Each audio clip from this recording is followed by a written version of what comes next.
কাপের ফাইনালে খেলেছে, এবারও শিরোপা নির্ধারণী ম্যাচে নামবে টাইগাররা, এমন বিশ্বাস আছে মিনাজুল আবেদিন নান্নুর। বিসিবির সাবেক এই প্রধান নির্বাচক বলছেন রিশাদ হতে পারে ট্রাম্প কার্ড। আবুধাবির স্লো উইকেটে মুস্তাফিজ কেন সফল হবেন সেই ব্যাখ্যাও দিয়েছেন বর্তমানে ক্রিকেট বোর্ডের চিফ প্রোগ্রাম কোঅর্ডিনেটর নান্নু। একটা ক্যাচ ধরেছিলেন মাশরাফি, মনে পড়ে কিনা? ওই ক্যাচটা তো অবশ্যই রিমেম্বারিং, এটা সবসময় মনে থাকবে। ওই ক্যাচে কিন্তু অনেক কিছু চেঞ্জ হয়েছে, ক্রিকেটের মোমেন্টামটা পুরো চেঞ্জ হয়েছে এই জায়গায়। ওইরকম ক্যাপ্টেন মাশরাফির মতোই আসলে আমরা লিটন দাসকে দৃষ্টি দেখতে চাই। ক্যাপ্টেন্সি স্টিভেন দাস, ওর কাছে ক্রিকেটিং যথেষ্ট ভালো নলেজ আছে এবং যেহেতু উইকেট কিপিং করে, চারিদিক থেকে মাঠটাকে দেখে, বোলারদের হ্যান্ডলিং করার ক্যাপাবিলিটি যথেষ্ট ভালো আছে। এশিয়া কাপ 2018 অঘোষিত সেমিতে মাশরাফি জন্টি রোডসের রূপে, ফাইনালে সেঞ্চুরিয়ান লিটনকে বুকের ছাতি বড় করে খেলার বার্তা দিয়ে মুগ্ধ করেছে। সেবার মরুর বুকে দুরন্ত দুর্বার অল্পের জন্য শিরোপা জেতা হয়নি।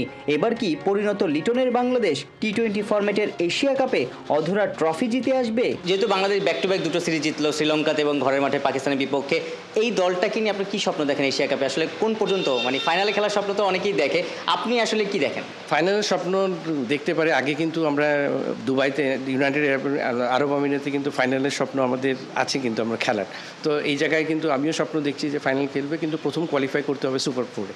এটা ভেরি ইম্পর্টেন্ট, এবং কীভাবে খেলবে গ্রুপ পর্যায়ের ম্যাচগুলি, দ্যাটস ভেরি ইম্পর্টেন্ট। আমার মনে হয় এই টি-20 ক্রিকেটে ব্যাক টু ব্যাক দুইটা সিরিজ জিতে এই কনফিডেন্টটা যথেষ্ট কাজে দিই। এবং স্পিডটা কেমন দেখেন দলের?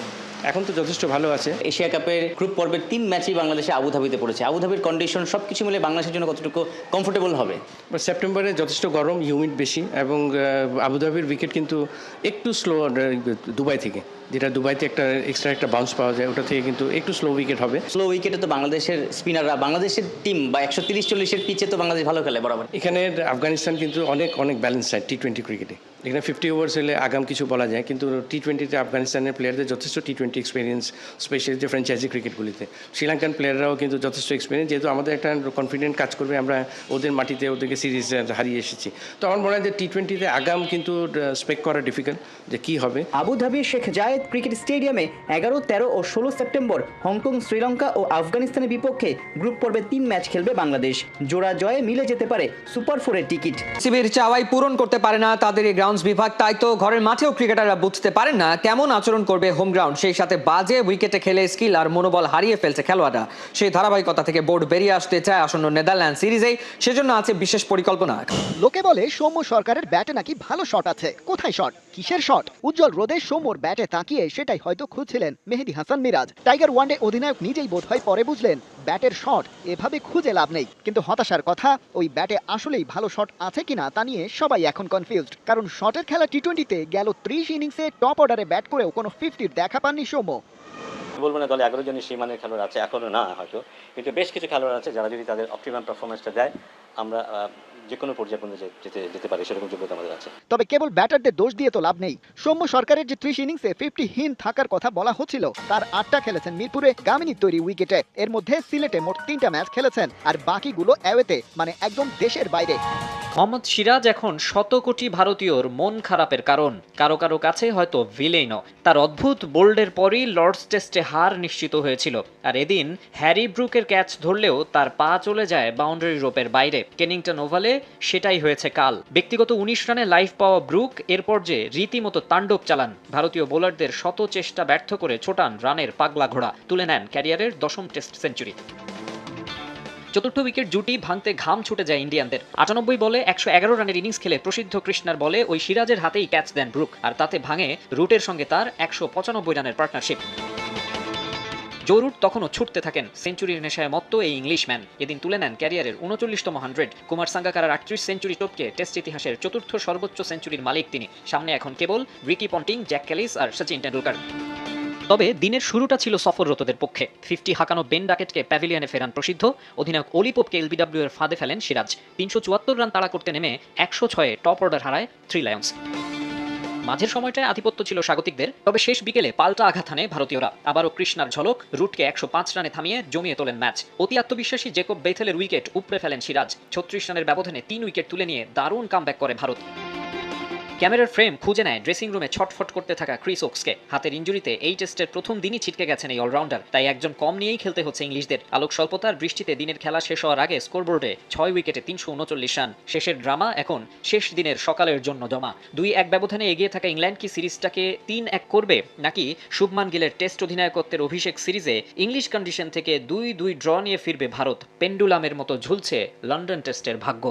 36 মিনিট ডান প্রান্ত থেকে হামজা চৌধুরীর নিখুঁত এক পাস আর বল পেয়ে লেস্টার সিটির 7 নম্বর জার্সিধারী আব্দুল ফাতাহুর গোল।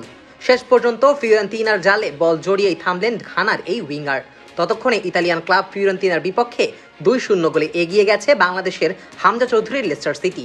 শেষ পর্যন্ত এই ফলাফলেই মাঠ ছাড়ে দ্য ফক্স খ্যাত লেস্টার সিটি।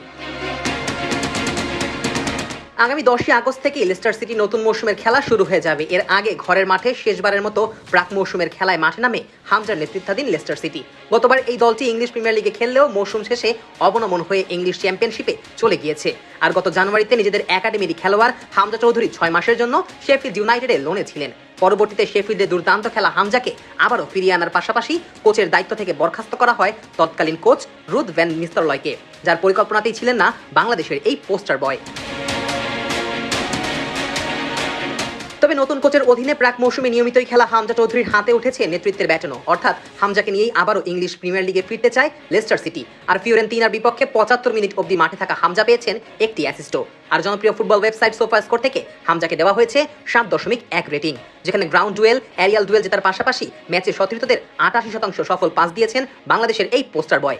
এছাড়া শর্ট ব্লক, ক্রসেও সফল হওয়া হামজা মাত্র 75 মিনিট খেলেই বলে টাচ করেছেন মোট 74 বার। এরপরেই ম্যাচের 75 মিনিটে 2-0 গোলে এগিয়ে থাকা লেস্টার সিটির অধিনায়ক হামজাকে মাঠ থেকে তুলে নেয় লেস্টারের কোচ মার্টি সিফুয়েন্তেস।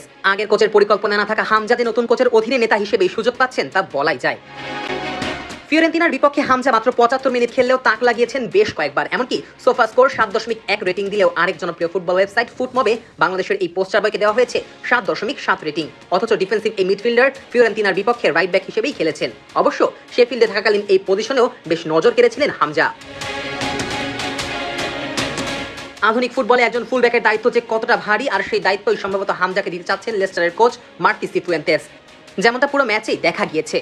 যদিও ডান প্রান্ত থেকে বারবার আক্রমণে ওঠা হামজা খেলেছেন পুরো মাঠ জুড়েই, কখনো সঙ্গীদের উদ্দেশ্যে বল বাড়িয়ে দিয়েছেন, কখনো যোগ্য নেতার মতো হাতের ইশারায় দিক নির্দেশনা দিয়েছেন।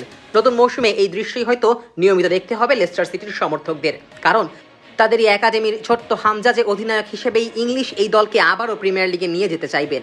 হামজার সেই নেতৃত্ব দেখার অপেক্ষায় কোটি বাংলাদেশি ফুটবল ভক্ত।